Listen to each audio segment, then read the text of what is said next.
CaptionBros has just been bought out by Jinfar for as much as $2.4 billion. CaptionBros, founded in 1997 by Gray and Andre Fox in Yellowknife, Canada, has just been bought out by the new up-and-coming media streaming service Jinfar for $1.9 billion with an additional $500 million stock option.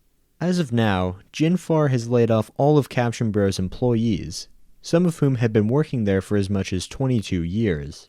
This angered Gray and Andre, which led to their decision to step down from the company entirely, which is a surprise when considering their commitment and passion for the business. Though they were still in high command, the company was given a new CEO, Frank Fillion, who is an expert in marketing, though his knowledge is somewhat outdated. Near the initial founding of CaptionBros, when Gray and Andre were just 17 and 18 years old respectively, they agreed that they did not want a co-running dynamic, so they decided that Andre would be CEO and Gray would be COO. And thus, Jinfar will need to find a new person for the COO position. This is something that has been received negatively by the internet. CaptionBros was essentially a kingpin in the realm of professional captioning. Their second biggest competitor is CaptionFirst, which makes only a third of the revenue compared to CaptionBros.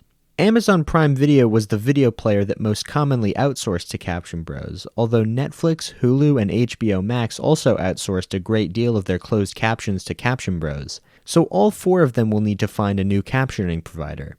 Unfortunately, by the nature of the contract they had with CaptionBros, all past provided services will be revoked entirely, which means that closed captions won't work for a few weeks on most TV shows and movies before they find a new captioning service. Jinfar has taken CaptionBros as their own dedicated service rather than outsourcing. In fact, CaptionBros was the biggest freelance company in North America, but that will no longer be the case as of the service being privatized. Even though CaptionBros stood head and shoulders above their competitors, they had been on a decline since 2013 when the majority of streaming platforms had slowly started switching to indigenous captioning work. This will undoubtedly affect Amazon Prime the most, as they hadn't even begun switching at all. While the others will also be greatly affected, they will have a head start over Prime in terms of developing their own dedicated captioning services. They could outsource to something like CaptionFirst, which could be easier, but that follows the law of diminishing returns since I'm sure we can all agree, CaptionFirst isn't exactly a luxury service. Even though they've been around for much longer than CaptionBros, they were never able to develop quality or efficiency, garnering themselves little outsource work. If they had found good captioners back in the day and compensated them properly, perhaps they might have had some of the best captioners in the world by now. 7 out of the 35 people who have spent time working at CaptionBros over the years came from CaptionFirst originally after they quit due to the poor working conditions. Now, this is a complicated moral dilemma.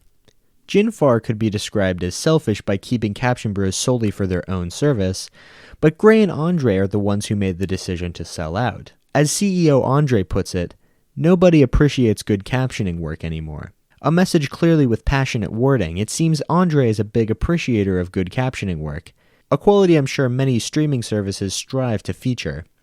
But for the time being, perhaps no captioning service will be able to fill the void left by CaptionBros.org.